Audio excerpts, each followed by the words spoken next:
Setup: heating, cooling. To set up your Avalon bottom-loading water cooler, first plug the machine into an electrical outlet. Next, install the drip tray by inserting it into the dispensing area and lowering until it is in place for some models, or by clicking it into place at the top of the cabinet door on other models.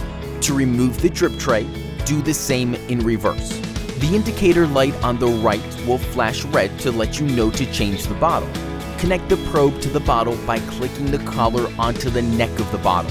If you are using a 3-gallon bottle, adjust the probe by pressing the 2 tabs at the top and sliding down the collar to the neck of the bottle. Notice the button to the top left of the cabinet. Fully close the door to activate the pump. Once the pump starts, the flashing indicator light will turn off. If the light is still flashing, make sure the probe is securely connected and clicked onto the neck of the bottle. Also, make sure the door is completely closed until it clicks.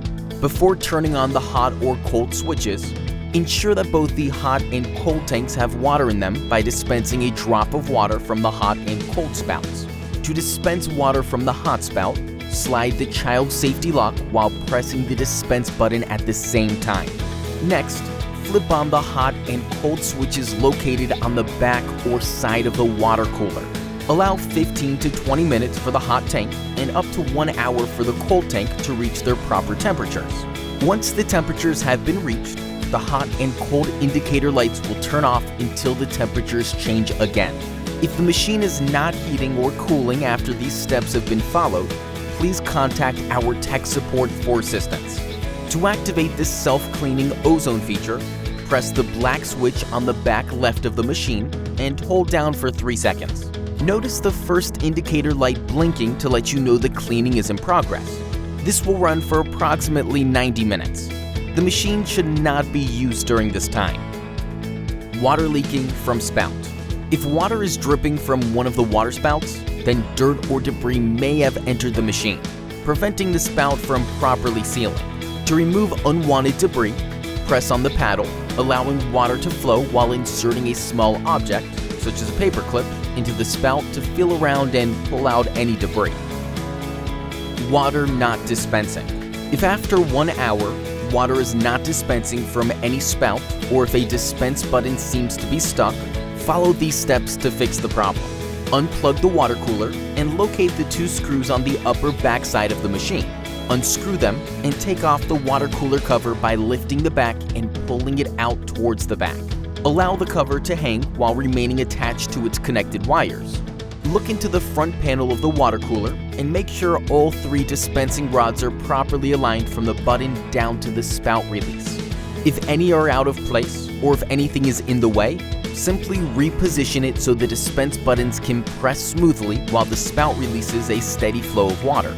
If water is still not flowing from the spout, open the cold tank cover and look to see if water has filled inside. If no water is in the cold tank, please see the instructions on properly connecting the bottle and activating the pump.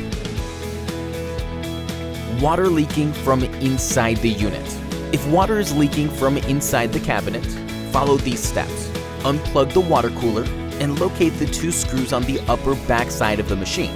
Unscrew them and take off the water cooler cover by lifting the back and pulling it out towards the back. Allow the cover to hang while remaining attached to its connected wires. Check to see that the 2 wires connected to the top of the cold tank cover are intact. These activate the electronic float valve located inside the cold tank. If the wires are intact, you can then lift off the cold tank cover to see if the seal is out of place. Reposition any misaligned part of the seal and press the cover firmly back onto the cold tank. Place the cover back on the machine and screw it on. Replacing the cold tank cover.